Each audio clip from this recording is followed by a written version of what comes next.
Thank you very much, Leanne. Well, before we get into tonight's big match with Bafana and Ghana, let's check what happened last night. DR Congo and Tunisia both booked places into the quarterfinals of the 2015 Africa Cup of Nations following their 1-1 draw in Bata in Group B's last group stage match. Zambia and Cape Verde drew goalless in the other game, which was not enough to get them into the knockout stages. To chat more about the Africa Cup of Nations, we're joined by soccer analyst Tiyani Mabasa. Welcome to Morning Live. No, thanks for having me. Good to have you in studio. Okay, so, I mean, did you see that coming, Zambia going home? Yeah, no, I saw it coming. You know, the playing fields are level, you know. It doesn't matter what country it is. If you're Ivory Coast and you're not putting in the effort, if you're Zambia, you're not putting in the effort, then you'll go home. You know, it's as simple as that. You know, I just hope our boys tonight, they'll put in the effort like they've done in the past 2 matches for us to go through, you know, and I'm confident. All right, well, we speak about last night's matches, and before we start chatting about Group C and the importance of Group C, let's recap on what happened last night. Cape Verde Islands, there you have it. Goalless against Zambia and the Democratic Republic of Congo, drawing 1-1 with Tunisia, seeing those two teams go through. Let's take a look at how Group B actually shaped up and how they went through to the next round. There you go, there's the log standing. Tunisia going through with 5 points and the Democratic Republic of Congo going through with 3 points. And this should give hope to some Bafana fans because if we win tonight, we could then go through perhaps with 4 points. Yeah, absolutely. You know, because Senegal are top of the group, we have to hope that they win. Because if we win, then we don't have to worry about goal difference or anything like that because we'll then go to 4 points. And Algeria will then remain on 3 points, you know, in case Senegal wins. So that's our biggest hope, you know. That's what we're hoping for, that Senegal will win.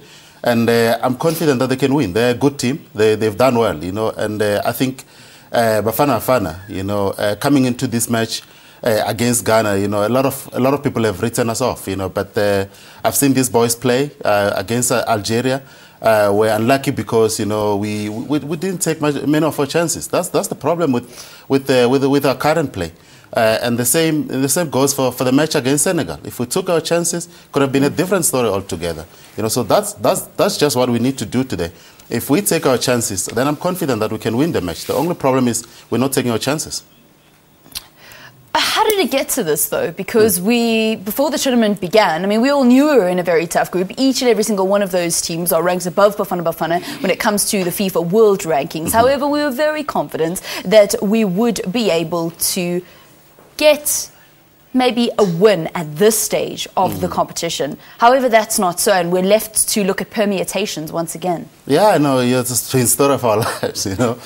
We're getting used to it now, but I think the first thing we have to admit is we're in a tough group, you know. But I think the confidence obviously stems from the way we qualified. You know, I mean, we qualified without a loss.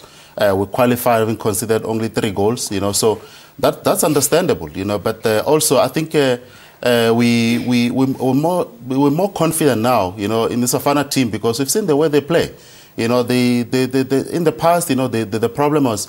They were not showing so much commitment, you know, on the field, you know, but this time around it's been different, you know, even from the qualifiers. You know, if you look at a team like Ivory Coast, for example, those guys are big stars, but they're just walking around the field, you know, so you don't want to be in a situation like that, you know. So with our boys, you know, they're not big stars, but they're giving their all, and that's exactly what you need in this tournament to actually go through, you know. So yeah, the confidence comes from the fact that we qualified in the manner that we did, you know, and I'm confident that if we play the way we did in the qualifiers today, I think we can qualify.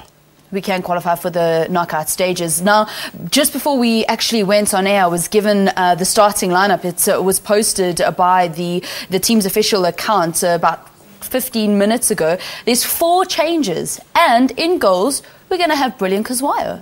Yeah. What do you make of that change? Yeah, no, I wouldn't, you know. Even with Darren Kit, you know, right from the start, I think the coach, you know, is supposed to keep faith in him. You know, one mistake, you know, I don't think that justifies, you know, benching someone or even, you know, putting them on the stands, you know. But I think the coach has to basically decide what he wants to do, you know. Keep faith in someone. But don't you think this is also going back to what he said? He said, I'm not playing for the immediate future. I'm playing for 2018. I'm playing for qualification to major international tournaments to come. I'm not playing for 2015. Do you think that's kind of what we're seeing, which is the reason why he keeps on shaking up the starting lineup? Yeah, perhaps, but the bottom line is we're good enough to at least reach the quarterfinals of this tournament, So people expect him to qualify. People don't expect him to experiment, in this Afcon. And judging by the way we qualified, we expected a bit more, So I just feel that the coach has to be a bit decisive. Check maybe, for example, with the captain's issue. We always have to debate who's going to be the captain for the match, and that's just another story altogether. Then, as a coach, you don't need those kind of things, Name one person to be your captain, and then you're done with it, So even with the goalkeepers as well, decide who's your number one and keep faith in that goalkeeper. All right, Tiyani Mabasa, he's a football analyst coming to chat to us about tonight's important match for Bafana Bafana. It is a must-win at the Africa Cup of Nations. They go up against Ghana. Kickoff is at 8 o'clock South African time. 4 changes to Sheikh Mashaba's team that will be taking on the Black Stars. We'll have more on those on this story and others in our sports bulletin just after 7 o'clock. It's time now for your headline news.